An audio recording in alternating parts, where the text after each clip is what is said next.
Guys എല്ലാവർക്കും കണ്ണൂർ സ്റ്റൈലിലേക്ക് സ്വാഗതം. അപ്പൊ ഇന്ന് നമ്മൾ വന്നിരിക്കുന്നത് ഞാൻ നിങ്ങളെ ഒരു കാര്യം പറഞ്ഞു ഓടി ഗൈസ്. എന്റെ അച്ഛന്റെ വീട്ടിൽ എന്റെ അമ്മ നട്ട മാവേലെ മാങ്ങയാണ് ഗൈസ്. ഇത് ഇതിലും വലുതാവും ഗൈസ്. ഇതിനേക്കാളും വലുതൊരെണ്ണം ഉണ്ടായിരുന്നു, പക്ഷെ അത് അവിടെ വെച്ചേക്കോ. ഇത് പഴുത്ത് കഴിഞ്ഞാൽ നല്ല ടേസ്റ്റ് ആണ് ഗൈസ്. ഇത് നമുക്ക് ഈ ഉപ്പിലിടാം. അത് മാത്രമല്ല നമുക്ക് ഈ മുളക് പൊടി ഉപ്പ് ഇട്ട് തിന്നാം. ഞാൻ അങ്ങനെ തിന്നിട്ടുണ്ട് ഗൈസ്. ഇതിന്റെ പേരൊന്നും എനിക്ക് അറിയത്തില്ല ഗൈസ്. ഓക്കെ, ഇതിന്റെ പേര് അറിയാവുന്നവരൊന്ന് കമന്റ് ചെയ്യണേ.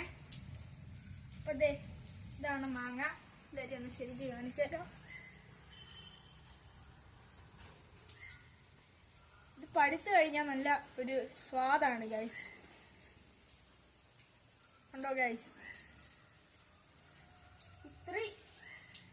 ഇത്ര എണ്ണമാണ് എൻ്റെ അമ്മ കടിച്ചുകൊണ്ട് വന്നത്.